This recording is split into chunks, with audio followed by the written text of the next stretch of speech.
Que Dieu soit béni. Je suis content ce soir de pouvoir faire la réunion. Je suis heureux dans mon cœur. Merci à Dieu.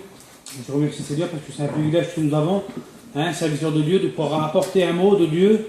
C'est une grande responsabilité de pouvoir prêcher la parole de Dieu.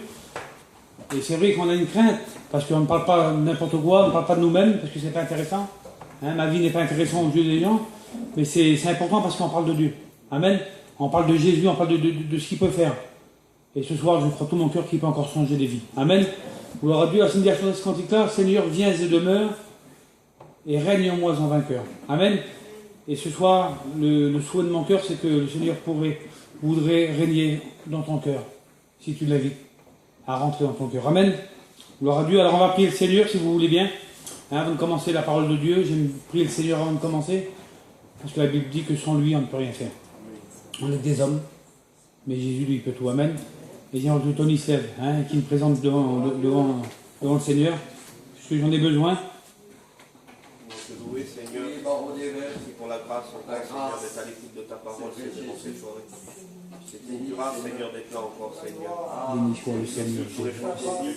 Merci pour les témoignages, Seigneur. Combien ce qui culme dans cette soirée, c'est ta parole, Seigneur. Dieu soit la Combien gloire. je te présente ton serviteur que tu t'es choisi.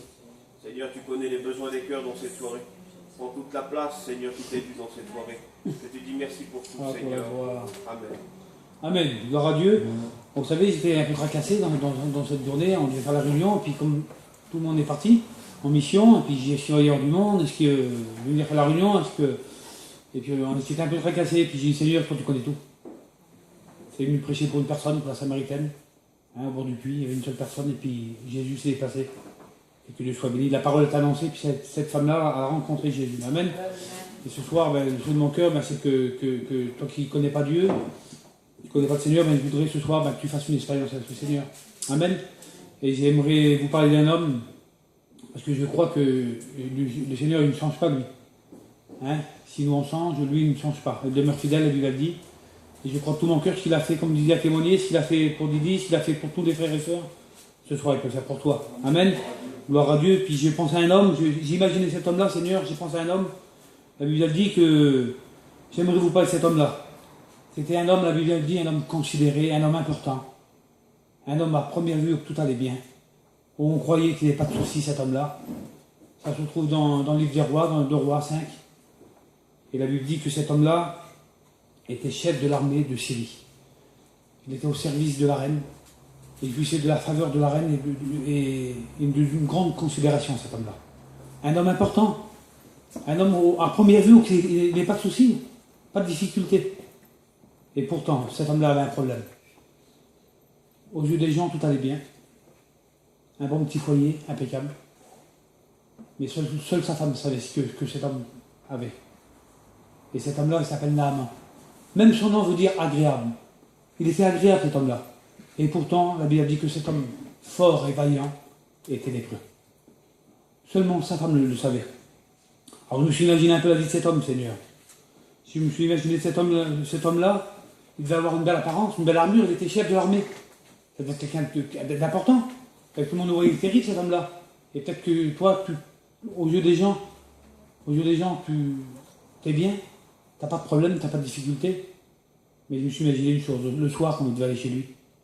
Comme l'armée, quand la guerre était finie, puis qu'il ait fini ses fonctions, là, qu'il devait rentrer chez lui, dans sa maison, et qu'il devait enlever l'armure. Puis l'apparence. Et là, devant le miroir, il y avait la lèpre.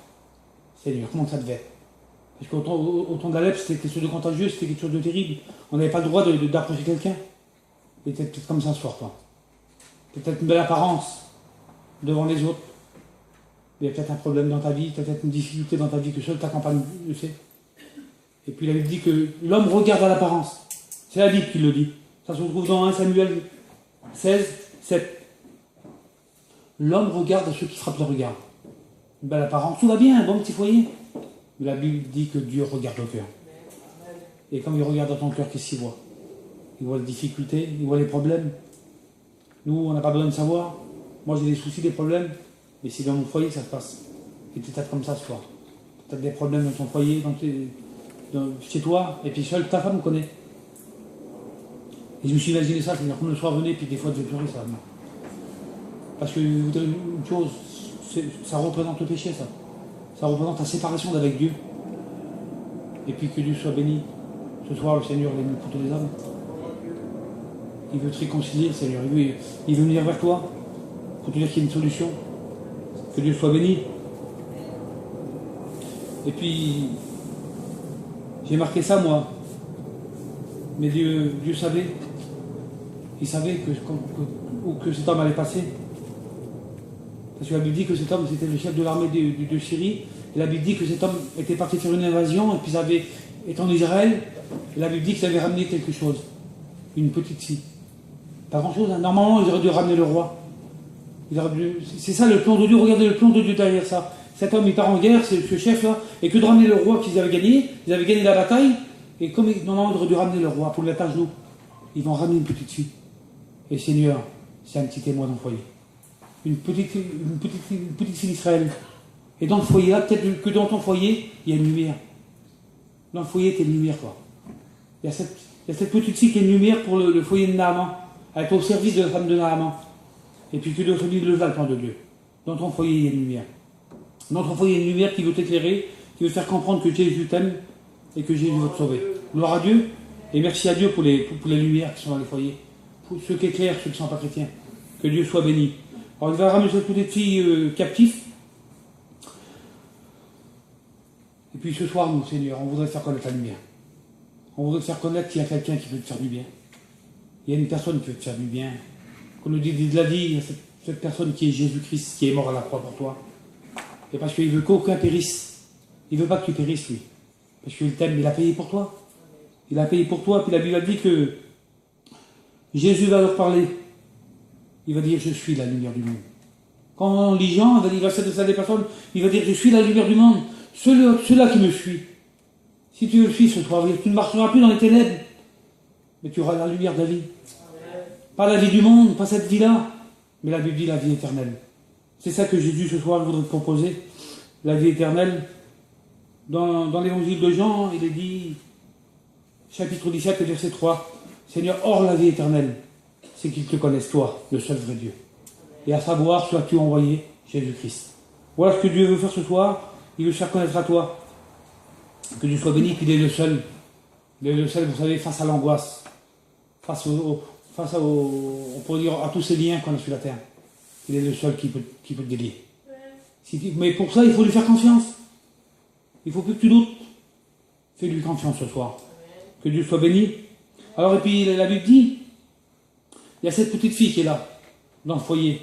Et elle dira, si mon maître savait, ce qui est en Israël, il y a un prophète qui peut le guérir de sa lèpre. Seigneur, elle aurait pu le garder pour elle, ça, elle était captive. Et une chrétienne, un témoin de l'amour de Dieu. Elle aurait pu dire, moi, je ne vais pas dire qu'il y a quelqu'un qui peut le guérir parce qu'il m'a pris, je suis prisonnier chez lui. Non, c'est ça une chrétienne. Une chrétienne a de l'amour pour son prochain. Elle va témoigner, elle va dire, il y a quelqu'un qui peut te guérir. Et j'aimerais te dire ce soir, nous sommes tous des témoins du Seigneur. Il y a quelqu'un qui peut quelque chose pour toi. Et cet homme, Seigneur, il ne veut peut-être pas dormir la nuit. Il ne veut peut-être pas dormir avec cette tête sur lui, là, comme je discute ce soir. Tu ne dors peut-être pas le soir. Peut-être que tu pleures. Parce que pourquoi? Il y a un vide dans ton cœur. Et ce vide, c'est Jésus. C'est lui qui va venir boucher ce trou-là, qui te manque. C'est le Seigneur qui va venir. Gloire à Dieu, mais il faut que tu laisses rentrer. Que Dieu soit béni. Et il ne change pas, il demeure toujours le même, le Seigneur. Et normalement, vous savez ce qu'il va faire, cet homme-là? Il allait dire à son maître. Il va aller vers son maître, il va dire, tu sais la petite fille d'Israël là-bas, elle a parlé de telle et de telle manière. Quelle beauté, Seigneur. Elle va lui dire qu'il y a une solution pour lui. Il y a une solution pour toi ce soir, si tu te laisses façonner par le Seigneur. Laisse-moi te dire que Dieu a un plan pour tous les hommes. Mais il veut une chose, le Seigneur. Il veut que tu... Voilà, on va voir comme cet homme, il ne veut pas que tu sois orgueilleux. Il veut que tu laisses l'orgueil de côté.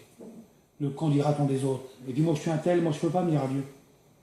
Il y a de la famille et tout ça.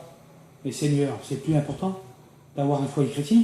La vie éternelle, et c'est quand même mieux d'avoir un foyer chrétien que d'avoir le regard des autres. Qu'est-ce qu'ils disent les autres? Ce n'est pas les autres qui vont me sauver. Comme je l'ai dit tout à l'heure, ce n'est pas les autres. Moi c'est pas mon père qui m'a sauvé. J'ai mon père de tout mon cœur. mais il n'a rien pu faire pour moi. Et aujourd'hui, j'ai compris, moi, qu'il fallait que je me tourne vers Dieu, et puis que j'ai des enfants derrière. Mes enfants, je les aime, et je veux les attirer, je veux qu'ils viennent aussi près du Seigneur. Et pour ça, j'ai une bonne nouvelle à vous annoncer. Entre parenthèses, après, on continuera le message. Hier, Seigneur, puis j'ai prié pour mes enfants, puis j'en ai un qui est chrétien, et j'en ai un qui a 17 ans qui n'est pas chrétien. Enfin, il est dans le cardio il y a un an et demi, mais bon, voilà, il me réunion, il partait, il revenait. Et puis, Seigneur, je dis, toi, moi, j'ai pas les mots. Moi, j'ai pas les mots, mais seul toi, tu peux convaincre un cœur si de jugement de péché, avec le Saint-Esprit. Et puis, mon petit vers moyen. Il ne doit pas dire, je vais me baptiser. Seigneur, quelle joie. Si mon fils, je dis, oui, si c'est quoi qui t'a poussé à. Il dit, je connais, il dit, mon père, il dit, je ne sors pas. Il dit, je ne bois pas, je ne fume pas, je vais aux réunions, j'aime le Seigneur. Et il a dit, Seigneur, j'ai dit ça moi, j'ai dit comme à l'Éthiopien, qu'est-ce qui t'empêche? Et lui dit, qu'est-ce qui m'empêche? Après il m'a dit, j'ai dit, mon fils, il n'y a rien qui t'empêche. Ben oui, il dit, je sais que Dieu vivant, qu'est-ce qui m'empêche? Et que Dieu soit béni, il a demandé le baptême. Je ne dis pas la voix dans mon cœur. Que Dieu soit béni. Alors, la Bible dit que Naaman va dire à son maître, la petite fille a parlé de telle manière, et j'imaginais Naaman, moi, Seigneur, en train de dire ça. La petite fille va témoigner, elle va dire, et si ça serait vrai? Et peut-être que tu te dis ça, toi. Je vais peut-être passer à côté de quelque chose. C'est peut-être tous ces témoignages. Et moi, je me disais ça comme le Seigneur ma femme s'avait convertie, puis moi, je ne voulais pas, j'étais rebelle à mort, à fond, je n'en voulais pas, puis je m'avais engueulé avec elle. Puis un jour, Dieu avait frappé à mon cœur, et puis j'étais travaillé, je ne comprenais pas, je pleurais, je regardais le ciel, et je m'avais dit toujours, si ça serait vrai. Si ça serait vrai, je passerais à côté de quelque chose de terrible. Et puis j'étais à la réunion. J'ai fait comme cet homme m'a fait là. La Bible dit qu'il va partir. Et le roi va dire, vas-y, va, et va vers ce prophète, là, s'il veut faire quelque chose pour toi. Et puis j'aimerais vous dire ce soir, il y a plus qu'un prophète. Il y a Jésus ce soir. Amen. Il est le seul à pouvoir faire quelque chose. Et il va dire, venez à moi. Viens, venez à moi tel que tu essaies pas de t'arranger, n'essaie pas de t'améliorer. Il va dire, venez à moi vous tous, qui êtes fatigués. Peut-être fatigués, pas. Vous tous qui êtes fatigués, chargés de la vie, chargés des problèmes. Et moi, je vous donnerai du repos. Le repos se trouve en Jésus. La Bible dit qu'il y a même une version de la Bible qui veut dire, venez à moi vous tous qui êtes fatigués et courbés. Courbés par le poids de ce monde, comme cette femme-là, qui était courbée depuis 18 ans. Donc c'est qu'elle regardait que la terre et des problèmes et qu'elle ne peut pas se redresser, elle lui a dit. Elle ne pouvait pas se redresser. Et quand le Seigneur s'est approché d'elle, et puis il a béni cette femme, la Bible dit qu'elle se leva. Et là, elle a pu regarder la lumière. Tu es peut-être courbé, toi, pas les problèmes de la vie. Quand je te dis, il y a peut-être une belle apparence. Et ce soir, tu ne veux pas que le Seigneur te redresse. Tu ne veux pas voir la lumière dans ton foyer. Tu ne veux pas voir qu'il enlève cette peine, cette crainte, cette douleur que tu as dans le cœur. Que Dieu soit béni. Vous savez, puis cet homme, la Bible dit qu'il va se présenter devant. Il va partir, vous savez quoi qu'il part, lui. Il part à la Bible dit, j'ai marqué, il prend avec lui 10 talents d'argent et 6000 cycles d'or. Il prend de l'argent avec lui. Mais face à la dépression, face à tout ce que vous voulez, vous savez bien que l'argent ne comble pas un cœur. On peut gagner de l'argent aujourd'hui, on peut gagner des tonnes de sous. Mais si on n'a pas le Seigneur, on est malheureux quand même. On est triste. Parce que la Bible dit dans 1 Pierre, dans 2 Pierre 1, 18, il va dire, vous n'avez pas été racheté par de l'or, ni par de l'argent. Pas par les choses vaines de ce monde, mais à cause de mon sang. C'est à cause du sang du Seigneur qu'on est racheté. Et à ce moment-là, comme on est racheté par le Seigneur, on devient ses enfants. Et puis là, il nous donne tout derrière, il nous donne la paix, il nous donne la joie, le bonheur, l'espérance. Tu n'as peut-être pas d'espérance, tu n'as peut-être pas de paix, pas de joie. Et le Seigneur, il veut t'a donner. Amen. Que Dieu soit béni. Je continue un petit peu. La Bible dit, il va prendre aussi avec lui des vêtements de rechange. Bien tel que tu es. Comme je vous dis, c'est pas de t'arranger. Et puis tu sais, le Seigneur lui dit, non, un vêtement. Les 10 autres, laissez.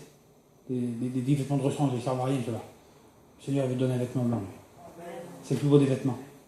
Viens comme tu es. Viens tel que tu es, la Bible dit. Et la Bible dit que cet homme-là, alors il est parti Naaman, puis il va se rendre vers le prophète. Et puis la Bible dit qu'il va s'arrêter juste devant la porte. Il est juste devant la porte. Mais il ne peut pas rentrer. C'est quand même terrible, hein. Tu es peut-être près de la porte, toi. Tu es tout près de la porte. Et tu ne peux pas rentrer. Pourquoi qu'il ne peut pas rentrer? Parce que dit que Élisée, il ne va même pas sortir. Il veut dire, va lui dire qu'il va s'aller 7 fois dans le Jourdain. Le Jourdain, c'est une eau boueuse, une eau sale en vrai. Il va te laver dedans. J'aimerais vous dire une chose ce soir. Tu es peut-être devant la porte, mais pour pouvoir rentrer, il va falloir que tu te laves dans le sang du Seigneur. Il va dire, vas-y, lâche-toi ça dans le soudain, et ta peau reviendra comme la chair d'un nourrisson, d'un petit bébé, une chair pure. Et j'aimerais vous dire une chose que la Bible dit. La Bible dit qu'un jour, un homme va venir vers Jésus, il s'appelle Nicodème. Il va dire, nous savons que tu es un docteur venu de Dieu. Parce que personne ne peut faire les miracles que tu fais, que si Dieu n'est avec lui. Il va le reconnaître. Il va reconnaître, il va dire, nous savons. Ils sont plusieurs, ils sont tout un petit groupe là. Nous savons. Il y a beaucoup de personnes qui savent que le Seigneur est vivant. Et pourtant, ils restent dans leur position. Ils restent devant la porte, devant le Seigneur. Et puis la Bible dit que Jésus va lui dire, ça se trouve dans l'évangile de Jean, chapitre 3 et verset 3, il va dire, en vérité, je te le dis, si un homme ne naît de nouveau, il ne peut pas voir le royaume des cieux. Il ne peut voir le royaume des cieux. C'est-à-dire si tu ne changes pas, si tu ne changes pas de position, c'est faire un demi-tour sur toi-même. C'est d'accepter le Seigneur en gros. C'est de reconnaître qu'il y a quelqu'un qui est mort pour toi. C'est ça qu'il veut dire, Jésus veut dire. Si tu n'es pas de nouveau, Nicodème, c'est-à-dire toutes les sources anciennes laissées, mais non, pas la question nouvelle. Si tu me reconnais aujourd'hui que je suis ton sauveur, eh bien il y aura une place pour toi dans le ciel. Il va dire car Dieu a tant aimé le monde qu'il a donné son Fils. Il va lui parler de lui. Amen. Gloire à Dieu. Et ce soir, tu as besoin de faire un demi-tour. Si tu veux avoir cette passe en ciel, tu as besoin de faire un demi-tour. Puis la Bible dit que Naaman fut irrité. Il va se mettre en colère, parce que c'est quelqu'un d'important. Et puis il va dire pourquoi le prophète n'est même pas sorti de la maison. Il se met en colère, la Bible dit il part, il s'en va. Il va convaincre le Seigneur. Parce que ça va être leur conseil. Il va dire moi je vais imaginer aller vers le prophète et puis il me guérit comme ça. Non, c'est pas comme tu veux toi. Le prophète il va dire va te laver dans le sang du Seigneur. Et puis lui il se met en colère puis il s'en va. Il va partir. Parce que vers moi, il y a des plus belles rivières que le Jourdain. Mais c'est pas comme tu es pensé à toi. C'est pas comme toi tu veux. Il va dire, va te laver dans le Jourdain. 7 fois. Et puis là, il faut que tu s'humilies. C'est ça. Il va arriver dans le Jourdain, là, puis il y a tout le monde. S'imaginer les personnes autour. Et puis là, il fallait faire de l'armure. Tout le monde, il voyait la lettre. Il fallait que l'orgueil attende. On peut pas suivre, la Bible dit qu'on ne peut pas suivre 2 mètres à la fois. On ne peut pas être près de Dieu et dans de Dieu. On ne peut pas servir le monde et puis le Seigneur.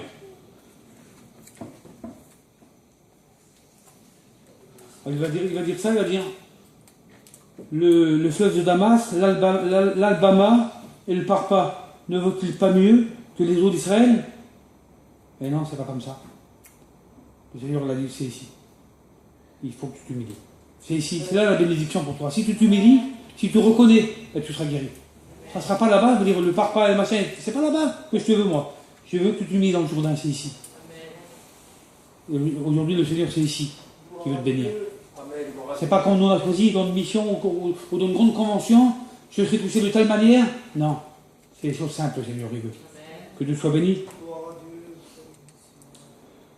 Et puis là, il se met en colère, et puis il ne comprend pas. Puis là, il y a ces serviteurs qui sont là. Mais il va dire, maître, si tu aurais demandé quelque chose de difficile, tu l'aurais fait. Aujourd'hui, s'il faudrait gagner notre salut, s'il faudrait payer notre salut, puis, allez, 1 million d'euros. Ou 10 millions, on pourrait jamais gagner ça, mais allez, 10 000 euros. On se tuerait pour essayer de les gagner. C'est difficile, mais on voudrait avoir la vie éternelle. On se tuerait pour le gagner. Il va dire, tu demandes quelque chose de facile. Aujourd'hui, le Seigneur te demande juste tout ton cœur. C'est facile. Il te demande quelque chose de difficile, tu l'aurais fait. Aujourd'hui, il te demande quelque chose de pas facile, tu ne le fais pas. Aujourd'hui, le Seigneur demande juste ton cœur. C'est tout ce qu'il veut. Mon fils, ma fille, donne-moi ton cœur. Amen. Parce que la Bible a dit que c'est une source de salut pour tous les hommes. Amen. C'est de reconnaître qu'on est pécheur. C'est ça qui nous sauve. C'est de reconnaître notre état, qu'on a transgressé la loi. Amen. Et puis la Bible dit que Naaman, il va réfléchir. Ce soir, je te conseille de réfléchir. À ce que les témoins te disent, à ce que la parole de Dieu te dit, à ce que l'entourage te dit. Ils vont dire, c'est facile si tu te demandes. Et puis il va aller vers l'homme de Dieu. Il va dire. Et puis la Bible dit qu'il va sortir de l'eau, puis il soit guéri, il soit pur là. Et puis là, il va dire, je reconnais. Tu ne veux pas le reconnaître ce soir? Il va dire, je reconnais que le vrai Dieu, le seul Dieu, se trouve en Israël. Quelle beauté de reconnaître que Jésus peut te sauver. Quelle beauté de reconnaître que Jésus peut faire quelque chose pour toi. Ne regarde plus à ton entourage, ne regarde plus à ta famille, ne regarde plus à ce qui t'empêche. Et de retenir une chose, il n'y a rien de bon sur la terre. la Bible dit que tout va disparaître. Il n'y aura plus rien. Mais seule sa parole, la Bible dit, ne passera pas. Tout va disparaître.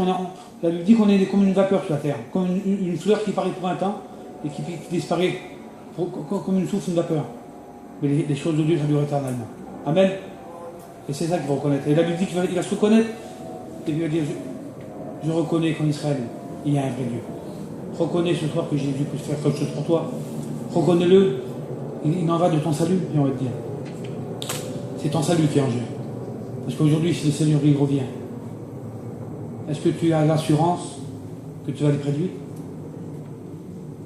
Alors ce soir, tu sais quelques paroles, c'est tout ce que Dieu avait mis sur mon cœur. C'est que tu reconnaisses que Jésus t'aime. Comme il a dit tout à l'heure, Jésus t'aime et il veut te sauver. C'est tout ce qu'il veut lui. Alors accepte-le, s'il te plaît. Fais cet effort de prier le Seigneur. Ce soir, tu te mets dans ton camping et tu pries le Seigneur. Et tu demandes. Et tu verras que Dieu te bénira. Amen, on prie le Seigneur ensemble. Gloire à Dieu. Parce que c'était quelques mots, hein. C'était pas bien long, mais c'est ce que Dieu a mis sur mon cœur. Alors nous te bénissons, Seigneur. Et nous rendons gloire à ton nom. Parce que tu es vivant, Seigneur. Et ce soir, par ta parole, tu veux racheter encore les âmes. Tu veux encore, Seigneur, te faire